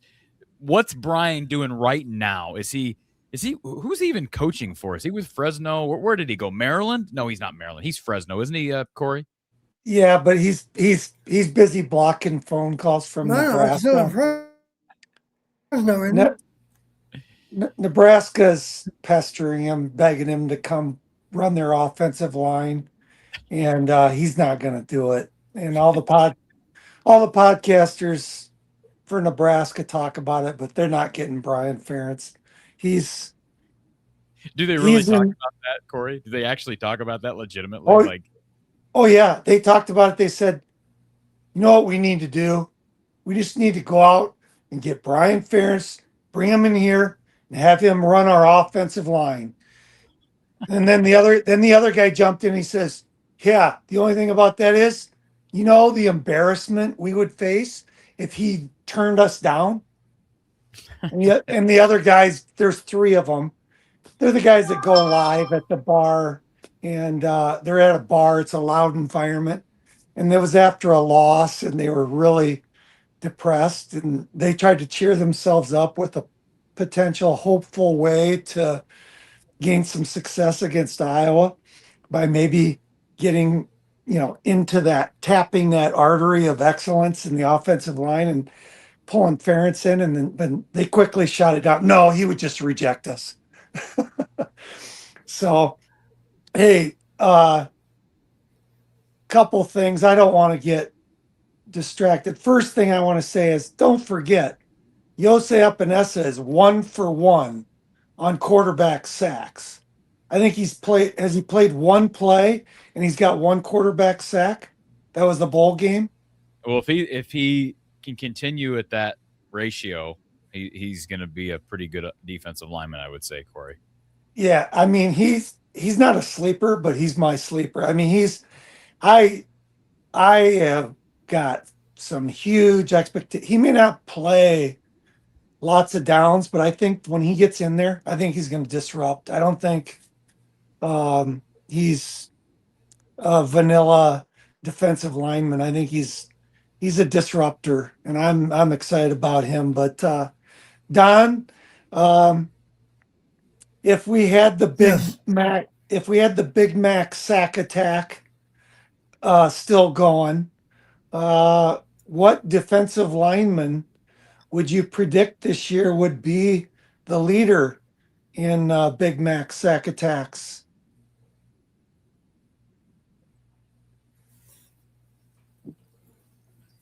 I just don't know enough about the players yet to really make an educated guess. I do think Epinesa is going to make a name for himself, even this fall. And I don't want to put any extra pressure on him, but he's got awfully good genes. I'm not talking about Levi's either. I'm talking about Genes, genes. He reminds me a lot of AJ. He doesn't And look like AJ looked when he was a young guy in college. I would like to think that it's Bryce Hawthorne, Corey, because based on some of the verbiage during fall camp last year and things that were said at media day, the staff was pretty high on what he was doing early. And I know he's an interior guy, but I mean, he needs to be really good. Like, he needs to be the best player on the defensive line. He's a veteran. And one guy we overlooked when we were talking about attrition is they did lose Aaron Graves to the league as well. And maybe not as much statistical production as maybe I anticipated when he got to Iowa, but that's still a lot of snaps that you're losing. So I would say Hawthorne for me, but Yosei needs to be the guy on the edge for sure. Yeah, it just seems like we're going against elite receivers nowadays. I mean, everybody's loaded in this Big Ten with receivers, and it just seems like if you can't get the disruption on the back end and get the picks on the back end, well, you better get some pressure, up front. And I know that we play a containment scheme and we try to corral and whatever, but boy, I'm hopeful that we can get some disruption, some You know fumbles. what that might mean, Corey? What Phil Parker may do more of. Don, you finish my thought. I'm not sure where you're going. I thought that was going to be easy. Phil may end up blitzing a little bit more than he normally does. Maybe he's going to generate pressure. Jade Montgomery is a guy who I could see being effective in that role. We saw that a little bit last year. He's a really, really smart guy too. I mean, I think there's, without question, Jade Montgomery is going to be a really nice play that leadership role for this group at linebacker. But I could see Phil rolling the dice a little bit more, Don. Jaden gave a great account of himself at the Big Ten meetings. He's a very impressive young man. Of course, I remember Jerry very well. His dad was an awfully good player, an awfully good person too. So I'm not surprised that Jaden was representing us in Chicago. I won't be surprised when he has an outstanding year. Hey, real quick, Corey. Hey, T. Hink wants to know if you remember falling asleep on our show during a basketball postgame and us adding you on and you were sound asleep. Do you not remember that? I was obviously totally out and I didn't know what happened. He brought it to my attention on another podcast recently, and that's embarrassing. I really hope that my snoring didn't kick in, because that would really be snoring. But Don, he was waiting on hold for a long time on one of our post-game shows for basketball, and we added him in, and he was sound asleep. We couldn't wake him up. We detected some level of breathing, and so we didn't feel the need to Didn't have to call 911 at least. Yes. Hey, Doug in the chat gave me a little grace. He says, "Hey, you're an hour ahead, so you get a little, rain check on that one, on the abuse." So, no, I just, looking at the quarterback situation, and then the D line, and then for me, Don, I mean, special teams, we have to win that, and that we've got to win special teams to be the Iowa team that we all want to be this year. What's your take on who you would select to be the returner on both kick return and punt return? I know it makes better sense, obviously, to have Lutmer on punt return, but on kick returns, what would be, both Corey and Don, if you had to select one now, who would that be? And then also, if you have to select a quarterback today, who would that be? And I'll tap out and listen in. Thanks, Corey. Appreciate that. I'll start. I can start if you want me to, and I'll just. It's such a unique skill set, and we didn't get to see anything during the spring game. as it relates to the return game. So I really have no idea. I mean, I can give you guys that Kirk has mentioned, but I'll just go the very naive route here, Don, and just give you a couple of guys who I know have really exceptional speed. Because we know Caden Weegan had speed, but you can explain how it's a different skill set than just having speed. But I'd go Braden Jackson, who has been, I mean, I've had players tell me he's one of the fastest guys on the team. And then another guy who's obvious is Brevin Dahl. So there's two running backs. They're really deep at running back. And so, Don, I like that for a couple of reasons. A, speed, and B, you're not putting out one of your best receivers. I don't want to see Tony Diaz, Evan James, someone like that returning punts, if at all possible, or kicks, frankly. So if Jackson or Dahl have that, or maybe it's a guy like Jackson Nave who had a really good spring game when some wide receivers were down. He's a walk-on. He's deeper down the list. Somebody like that I'd get behind because of the speed and availability factor. Do you have any thoughts on that, Don? Yeah, a guy that comes to mind for me, Corey, correct me if I'm wrong, but McNeil has a lot of speed and a lot of shake too, doesn't he? Yep. He was the guy I thought of. Running backs in general make good kick returners. Wide receiver maybe is a little better suited to be a punt returner, if only because they're used to judging a ball that's in long flight. I would like to think about McNeil as a potential home run guy in kickoffs.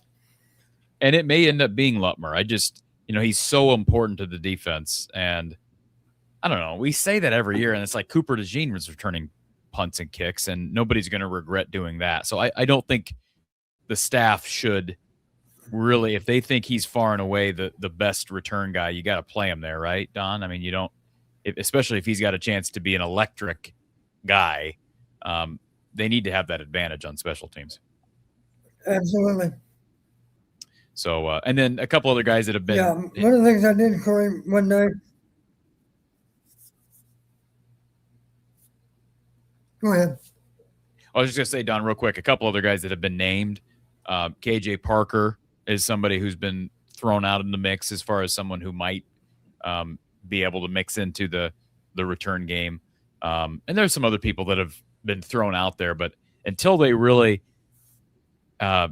start working on the return game, I don't know that Kirk really knows either, especially coming off the best return guy in the history of the program. It's going to be pretty big shoes to, we think about the shoes that Reese Dakin was stepping into after Torrey Taylor left for the league. You could argue it's even bigger shoes for whoever is returning punts and kicks, given what Caden Weegan had been. Yeah. One thing that stuck in my mind, Corey, getting back to some analytics from last fall, we have a thing called red zone scoring success, right? Yep. Inside the 20. Here's what you'll find interesting. Guess who was number one in the Big Ten in red zone scoring success last year? Iowa. Correct. But this is not your red zone. This is the just red zone scoring success. In other words, did you come away with points, not touchdowns, just points? Correct?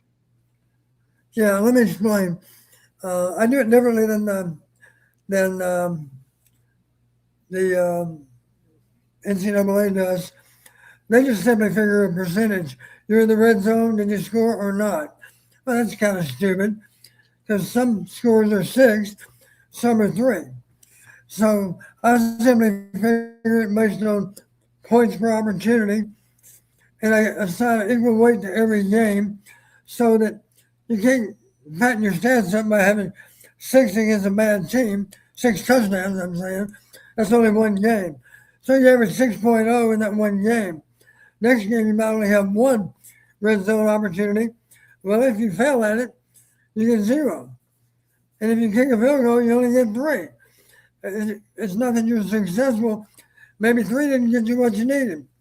So the bottom line, Iowa last year in red zone opportunities, 5.22 points per opportunity. In other words, if we're down there 3 times, if it's an average game for us, round numbers again, it would be worth 15 points. 2 touchdowns, and a field goal, right? So our 3 possessions would produce 17 points, not counting PATs. Here's the reason it's important. The number 1 parameter for winning last fall was not red zone scoring success, it was red zone appearances. Red zone appearances, if you had more than they did, your record was 58 wins and 9 losses, 87% win. That 1 parameter, 87% win. So I explain it this way. Typically, if you win on appearances, you have 3 and they have 2. You have 2 and they have 1. You're just plus 1 on appearances. But as I've already said, would you rather have 3 appearances, averaging 5.0, in other words, 2 touchdowns and a field goal, right? Or would you rather have 2 appearances and you average 6.0? Well, obviously, you're going to lose every time to the team that had 2 touchdowns and a field goal. So I'd rather have 3 appearances at 5.0 than 2 appearances at 6.0. Hope that makes sense.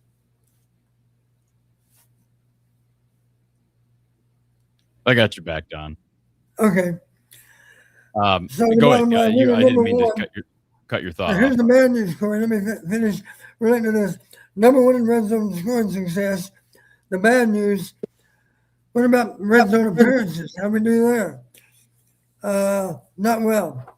We were tied for 11th. Just to give you an idea, red zone appearances average for us 3.33 per game. I know it's hard for you to know is that good or not. Well, let's know against Ohio State. Ohio State over 10 games, 5.10 appearances, 5+ per game. That's how you win football games, by hitting the red zone and also being effective with your efficiency once you get there. We were really good when we were in the red zone. We just simply had difficulty getting there. That was more our problem. Incidentally, the defense again was good with red zone scoring success on defense. We finished 4th in the league with a 2.89 average. In other words, if they're in the red zone, on average, they got less than a field goal against us. That's good defense. But how about this for great defense in the red zone? A tie between 2 teams, the same 2 teams that played in Indy in the championship. IU and Ohio State, 2.0 per red zone opportunity. That's all they allowed. If you made it in the red zone, you didn't even average 3 points per trip. You averaged 2, not 3, not 4, not 5, 2.0. That's great defense in the red zone. And we're not far behind. We finished 4th. That's good. Some years we've been better than that. Some years we've been 1st or 2nd in the red zone. I don't worry so much about red zone defense. It's always going to be good. And our red zone scoring success was good. Here's our challenge: get in the red zone more often. And the only other solution would be, Corey, make big plays out in the field that end up in the end zone. I can tell you what we did there too. In all 13 games last year, I'll ask you to guess, how many touchdowns did we have on offense? We snapped the ball on offense, scored a touchdown, and the touchdown was worth more than 20 yards. In an entire season, how many? 4. Okay. 4 plays, that's it. And I think 3 of them were in the 20s, and one of them was in the 30s. Incidentally, one of those was against Vanderbilt, and one of them was against Iowa State. Maybe not. Yeah, I think it was Iowa State. We had 2 in the Big Ten out of 9 games, had 2 plays on offense. There were more touchdowns that started outside the 20. So obviously, we need to be able to hit some home runs by somebody. We need some cheap scores, if you will. Some scores that happen in one play from the 35-yard line. I'd be happy if they were from the 25.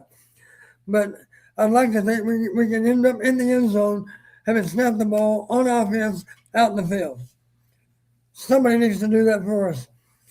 And we need to make an effort to call plays and engineer plays that give us an opportunity for something big to happen. That's the challenge for the coaches. Big plays.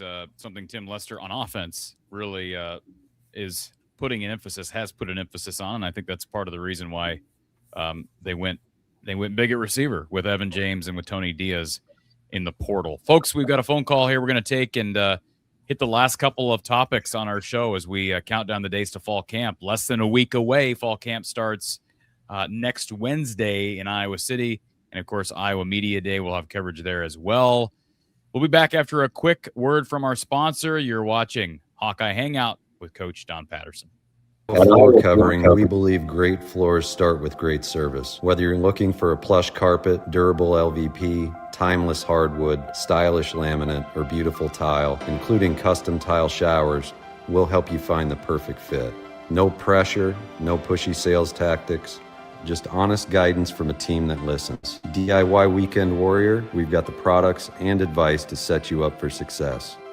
Iowa Floor Covering, floors you'll love from people you can trust.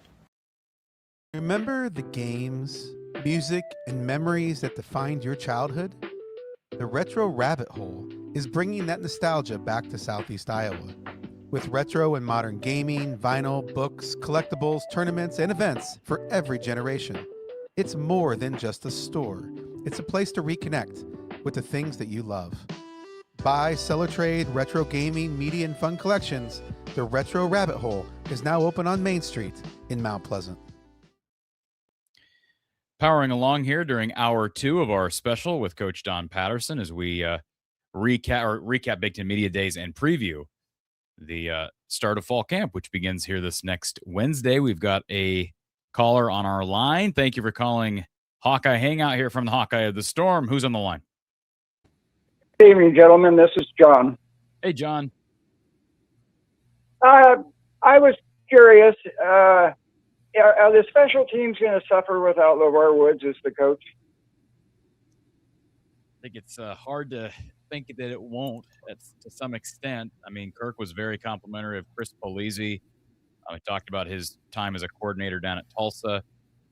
But Don, boy, LeVar was maybe the best, special teams guy in the country. I mean, he had never coordinated special teams formally, but he began that role at Iowa some years back, and I think it's going to be hard to replicate that. It's sort of like trying to fill the shoes of Caden Weegan.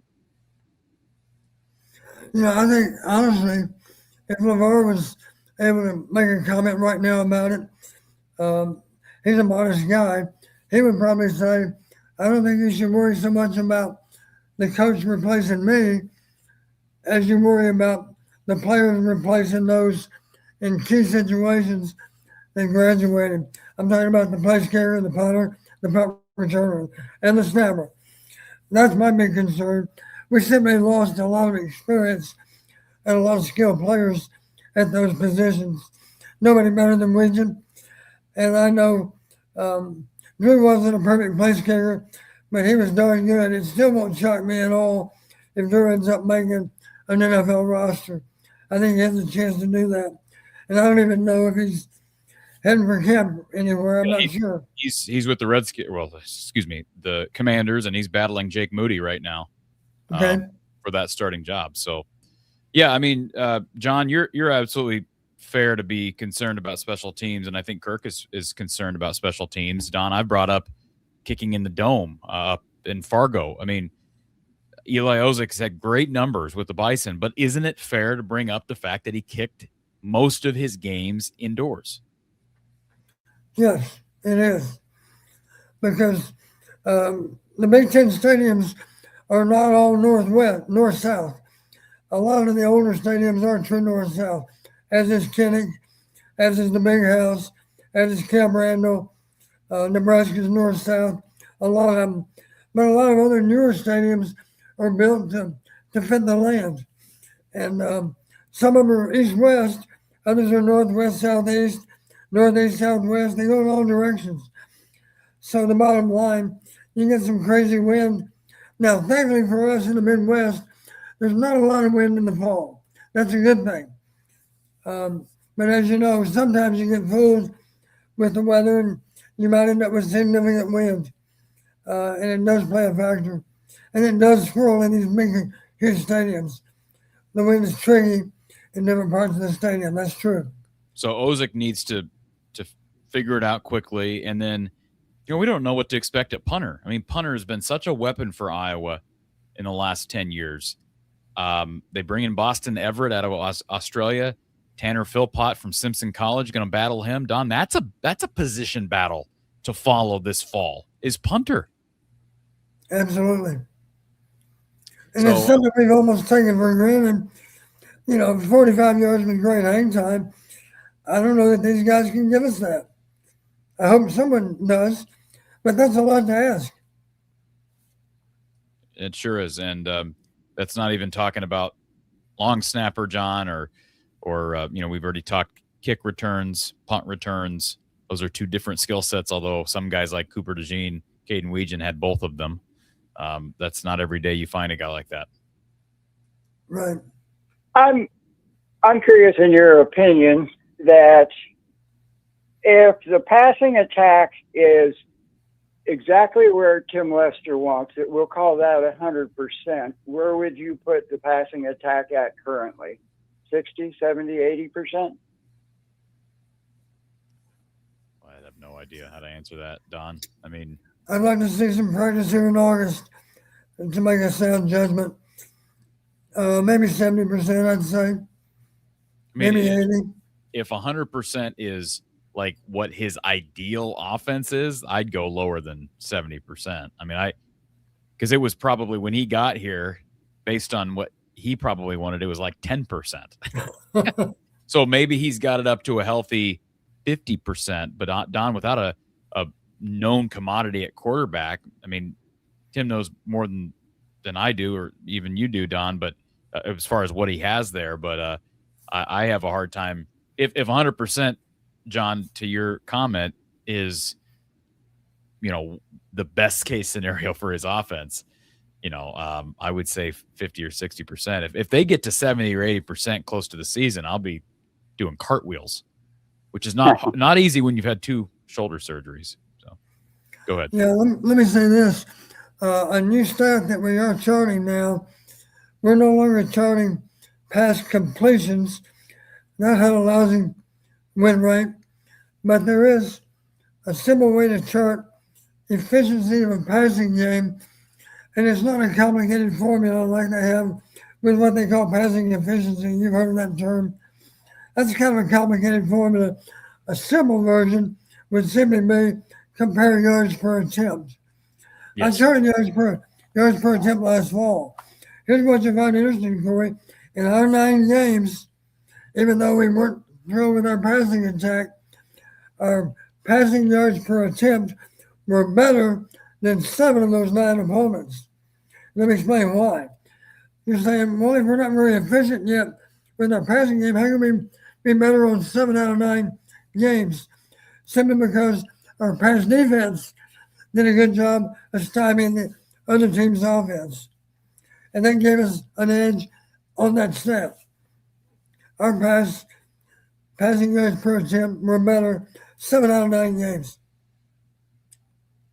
By the way, just for the record, if anybody was curious, I do see this comment in the chat from Chev Yoda that Husky Stadium, so Iowa's second road trip, will be an east-west stadium as it relates to the wind.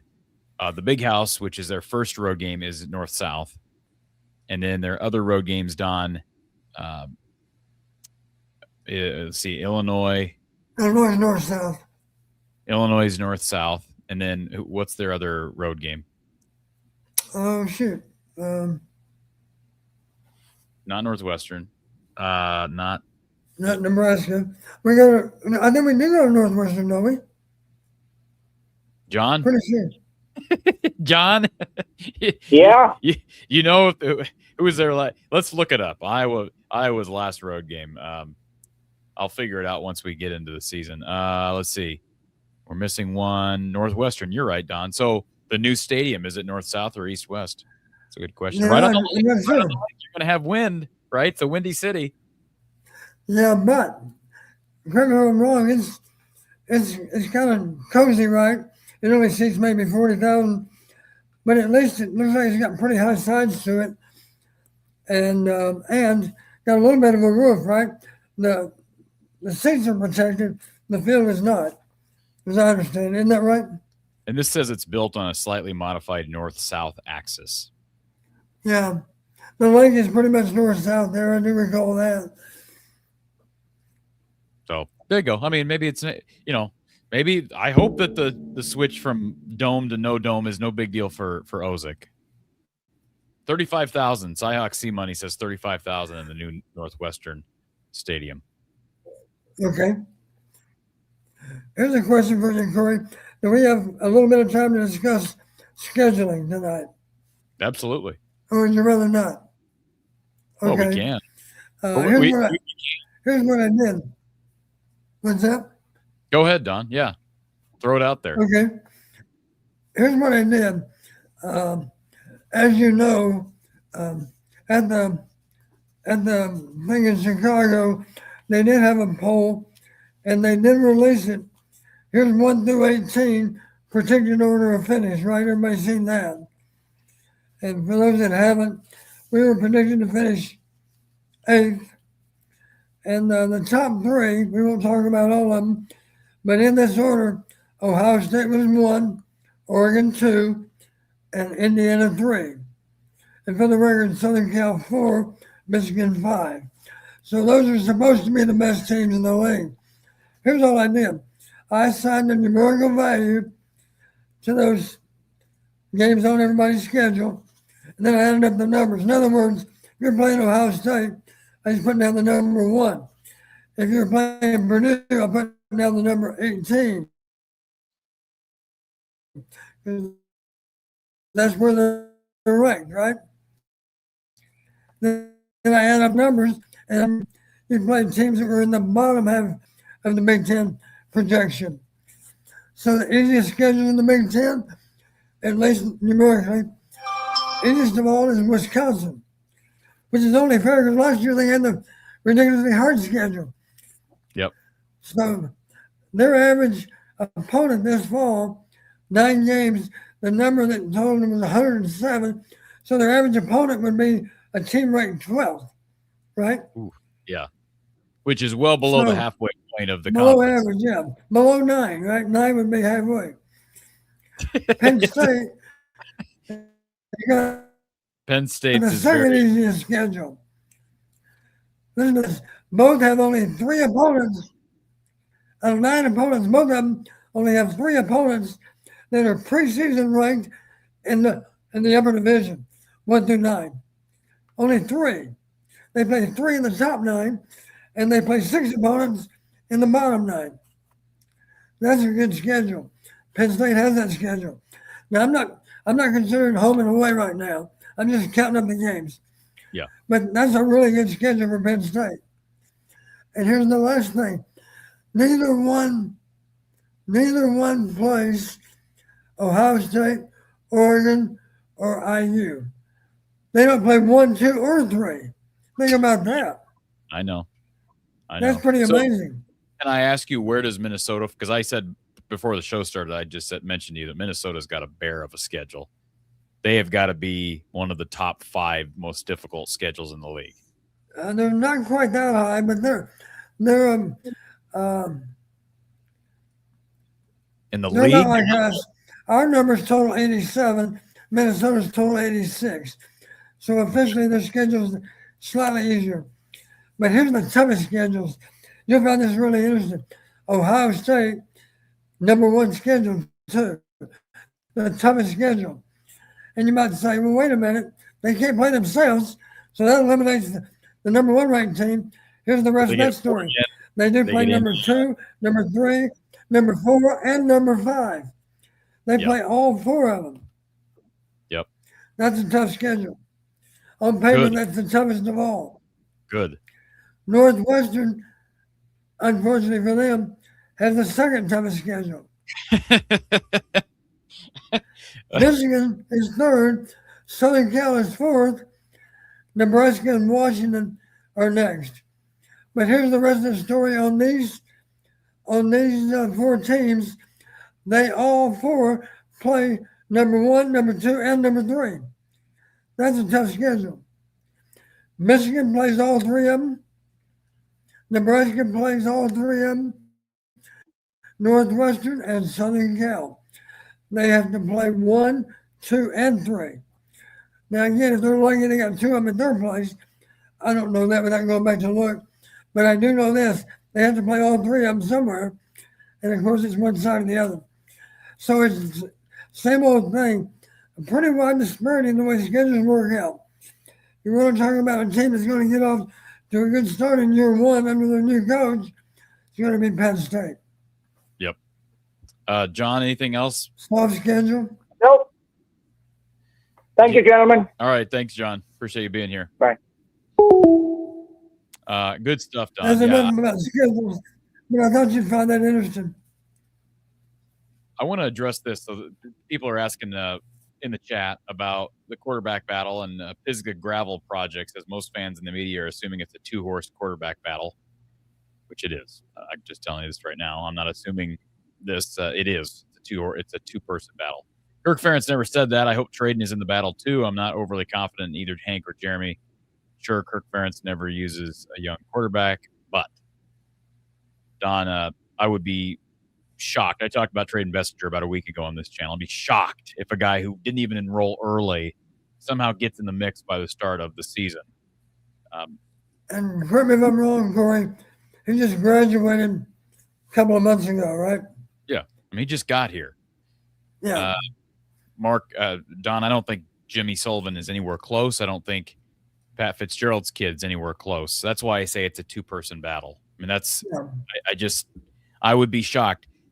Don, give me a percentage chance that a true freshman that did not enroll early could somehow get in the mix for starting QB for a Kirk Ferentz coach team in year 27 or 28, whatever this is. They would be called injuries to 1 and 2. And maybe, the only way. And maybe 3 and 4. Well, maybe he can beat out 3 and 4. Maybe.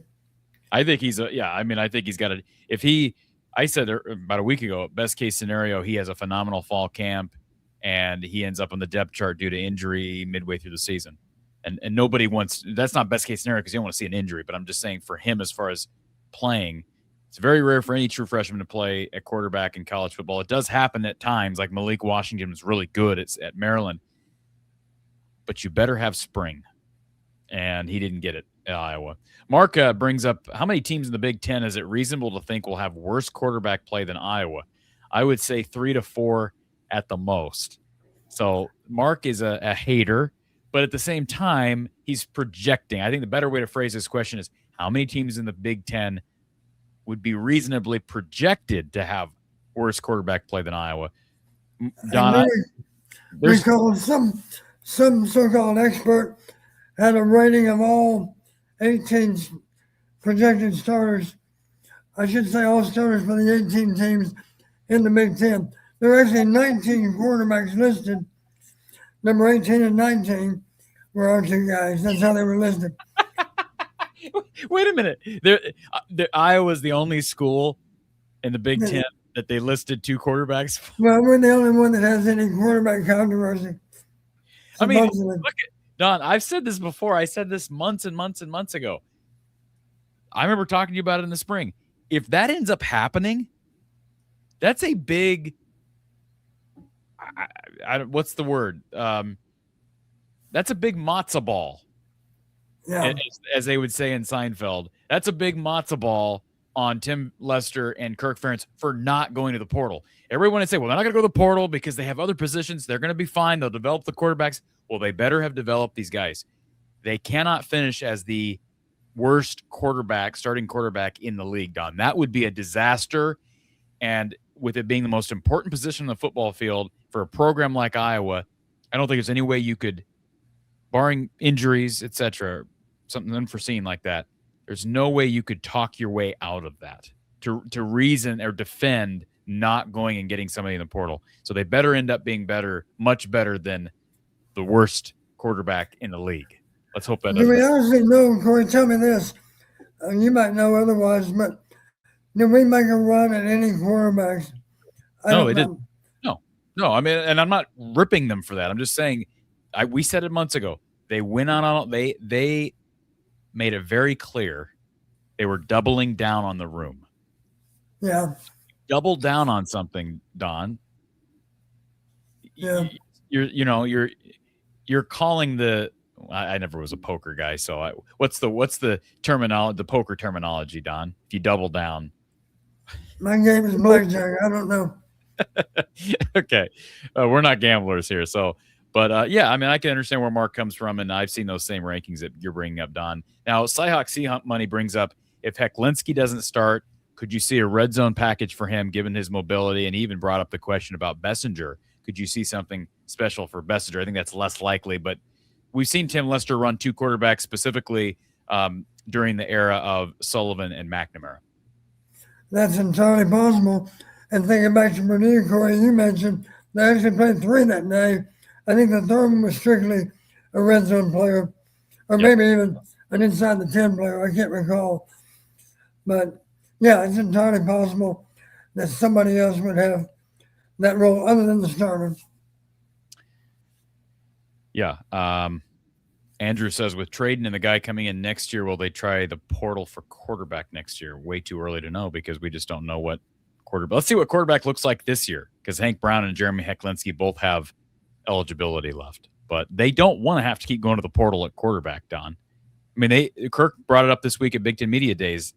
It was intentional. It was calculated, them going to get Hank Brown, develop him, and then they were able to actually get another guy in Hecklinski that they didn't expect to get, courtesy of Warren Ruggiero from Wake Forest, and they built put these guys in a battle. That was their plan all along, Don. It sounds like they just did not want to have to keep going after 1 or 2 year quarterbacks because you got to spend a lot of money on those guys. And they recognize that we need to spend money on other players. I get it, but you're doubling down on Tim Lester's ability to develop these guys. And is the talent there to develop these guys into viable Big Ten quarterbacks? We're going to find out. It's going to be fun. D. Rollison says, Tim's offense. Stay tuned. Yeah, stay tuned. The Shanahan system apparently is complex enough that it makes it challenging to get a transfer. Tim said on a podcast he needs to get big arms for the requisite throws. So I don't know if you have any comment on that, Don, about the system Iowa's running, the complexity. No comment. Okay. I simply don't know enough to comment with any guaranteed accuracy. I'm not sure. Well, Don, this has been fun. We're about to hit the 2 hour mark, so good stuff. And if you missed it earlier, we talked about it, but Big Grove's big quote of the week. Everybody's got to love it. And I know I'm a hater for saying I don't love it, but it's simply because I'd rather somebody fly under the radar, and I don't want a target on a guy's back. But Kirk Ferentz on wide receiver Tony Diaz. Bob Sanders wanted to tackle you. Marshall Yanda wanted to block you. Tony Diaz wants to catch the ball. Kirk did not say it like I just said it, but he did say that as a quote. That's Big Grove's big quote of the week from Big Ten Media Days. And fall camp starts next Wednesday. Don, what's the first week of camp look like? And are there tons of jitters and butterflies for the players right now in the final days before they move into the hotel? I don't think so. I say that, Corey, because I'm sure they spent a lot of time throwing and catching this summer. So camp won't be that much of a departure. The first few days, as you know, they're not even in full gear. So there'll be a few days to get back in the swing of things. And then, of course, they can look forward to the first game on September 5th. I do recall saying this many times. The longest month of the year, it's August. August lasts forever. For a football coach and a football player, it lasts a long time. Because you're spending a lot of hours practicing and preparing to practice football. Don, give me the position to watch the closest this August. What position battle are you most looking forward to seeing transpire? Well, it's obvious QB's a really critical position, and that's going to be an interesting matchup because they both have an argument for winning the battle. But beyond that, I'd say the other position that has most value to us that's unsettled is D-line. I'd be really curious who's winning the D-line battle from one day to the next. And hopefully we have any number of guys that are showing rapid improvement. It won't really solve our problem if we just have 4 guys that are now clearly the starters. The obvious question is how much of a drop off in the number 2s? We don't need a lot of drop off. We need a high level of performance out of more than 4. That's for sure. Bare minimum, I'd say 6. I'll give you a couple underrated battles, position battles to watch for. One being safety, bringing a lot of people there, and you're replacing a lot of production from Xavier Wampa and Cohen and Tringer. And then the other one being punter. I brought it up with Boston Everett and Tanner Philpott. It's just, everybody kind of pokes fun at Iowa for being a punting school, but it's been a huge part of what Iowa does. And, the last thing you want if you're Chris Polizzi in your first year is to have a mess to clean up. At punter, have to figure out how to replace the best kick returner and punt returner in the history of the school. And oh, by the way, we've got a kicker who has never taken a snap at Iowa. So he's got a lot of those problems already in front of him. But it'd be nice if you could just get one of those punters to just be good. Not be great, but just be good. And I think Boston Everett has the leg, but it's different when some of these guys come over from Australia. They're not always Torrey Taylor. We saw Reese Dakin go through some struggles. It takes some time sometimes. It's not. Even at the end of last fall, I certainly wouldn't classify Reese as the same kind of finished product that Torrey Taylor was when he finished. No, not at all. Not even close. Reese is good, but not great. Right. Torrey Taylor is more like great.